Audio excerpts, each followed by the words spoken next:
So hello guys, what's up and welcome back to my YouTube channel.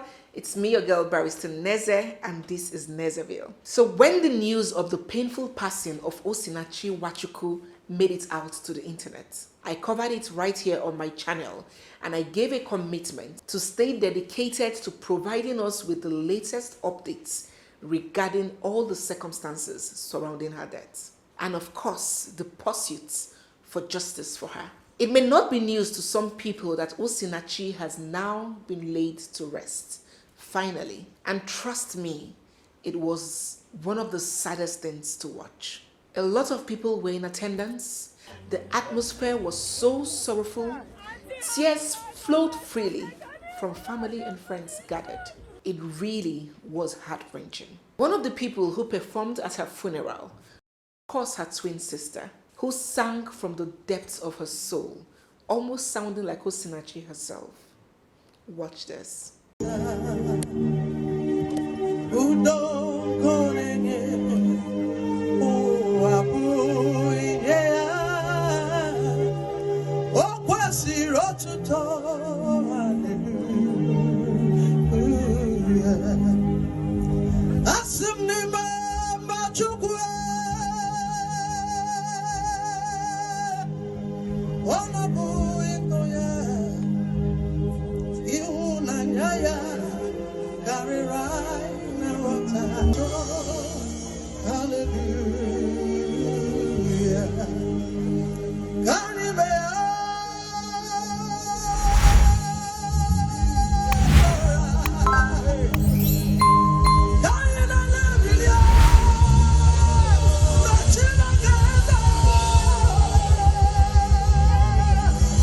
May the soul of Osinachi Nwachukwu and the souls of all the faithful departed, through the mercy of God, rest in peace. Amen. In my last video, where I gave updates about Osinachi Nwachukwu, I explained that Osinachi's family may be considering a divorce in debt on behalf of Osinachi. I hinted that a divorce in debt will first involve Osinachi's family returning the bride price that Peter paid to secure Osinachi's hand in marriage back to him or his family members. And some other severance traditional rites will be performed. And the implications thereof will be: 1. Her remains will be laid to rest at her father's place, as against the normal Igbo tradition, which stipulates that she should be buried at her husband's place.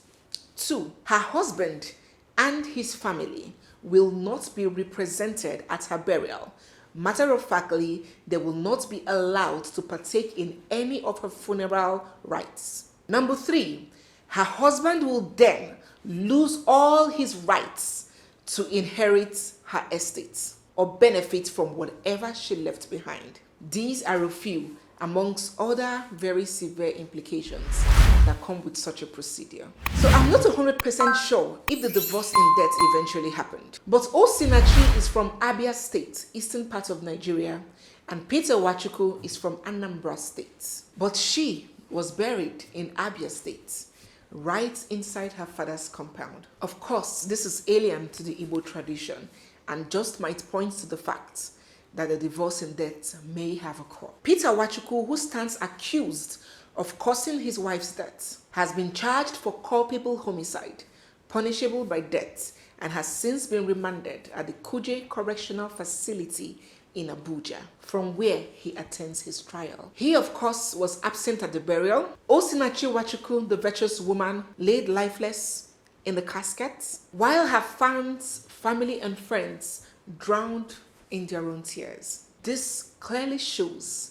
that there are no winners in this tragedy called domestic violence. And this should serve as a big lesson to families, mothers, friends, religious leaders who encourage victims of domestic violence to remain with their abusers. Just pray for him, they say. Where do you want to start from after so many kids? Men are all the same. What gives you the assurance that the next man wouldn't even be worse? God hates divorce. These are a few of the gibberish that victims are usually told. Here is how it ends. There are no winners So the next time you feel the urge to encourage a victim of domestic violence to remain with her abuser, think of Osinachi Nwachukwu. Having said all of that, let us get into the main crux of this video. About a week ago, on the 5th of July precisely, reports have it that over 300 daredevil terrorists drove to the Kuje prison in their motorcycles, fully armed to the teeth, with automatic machine guns, grenades, all manners of sophisticated, high-caliber ammunition. They stormed the Kuje Correctional Center in Abuja, Nigeria. They launched their bombs and grenades at the facility, and before long, with little or no resistance from security operatives as reported, they gained access into the facility. A good number of them surrounded the four walls of the prison, and the rest of them marched gallantly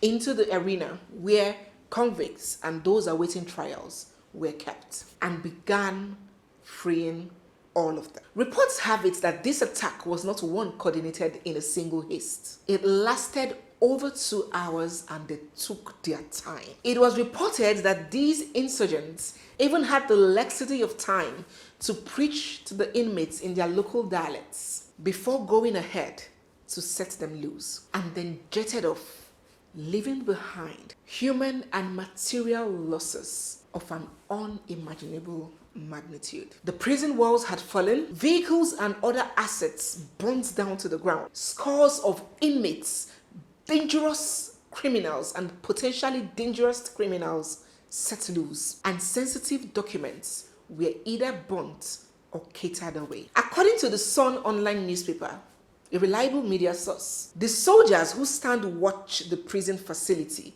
were rotated a few hours before that incident occurred, leaving the security of the prison in the hands of newbies who were just sent there and who hadn't mastered the complexity of the terrain.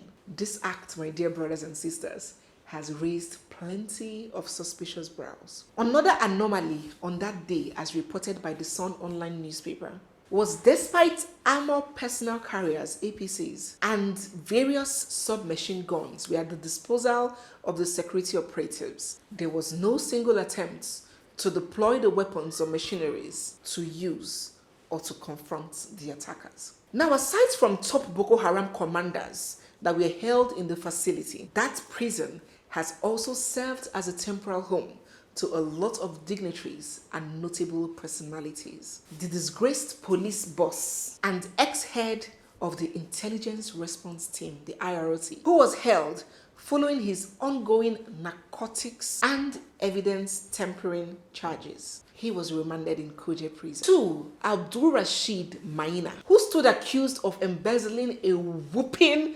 2 billion naira of pensioners' funds and was serving an 8-year imprisonment term. 3. Farouk Lawan, a former federal lawmaker who was sentenced to 7 years imprisonment for taking bribe. 4. Joseph Dariye, a former governor of Plateau State who was convicted of diverting billions of funds during his term as governor. And of course, Peter Nwachukwu, husband of the late singer Osinachi Nwachukwu, who stands accused of causing her death and has been slammed with a culpable homicide charge punishable by death. Now, the big question is, where is Peter Nwachukwu? Did he choose to stay back in prison, or did he join in the escape?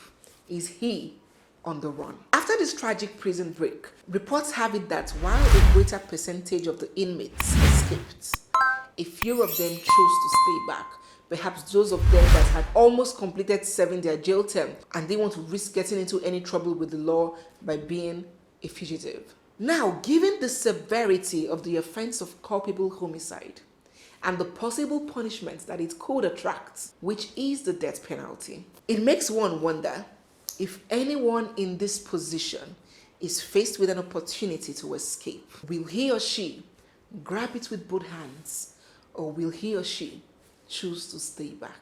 So the question again is, where is Peter Nwachukwu? Is he amongst the escapee prisoners, or did he choose to stay back during the prison break? Although the authorities have said that some of the fleeing inmates were rearrested, in addition to those that chose to stay back, there hasn't been any extensive list of inmates that are presently in the facility. And it is still unclear if Peter Nwachukwu is on the run or if he's still in prison custody. Well, time will tell. To conclude this video, it is such a big shame, such a big shame that insurgents can execute such a coordinated attack on a government facility located right in the country's state capital, with neither an intelligence report to avert the attack nor any aggressive resistance to foil it. Now, an already bad security situation has been worsened by hardened criminal elements and dangerous insurgents being released back into the society. God help us all. So at this point, I'm going to bring this video to an end. I would like to know your thoughts and your feelings right in the comment section. Do share all of those with me. If you have watched up to this point, thank you so much for watching. Don't leave without subscribing, turning on your bell notifications, giving this video a big thumbs up, sharing it if you love it enough, and of course, dropping your feelings right in the comments. Again, it's me, your girl, Barrister Neza, and this is Nezaville. I'll see you guys in my next one. For now, bye.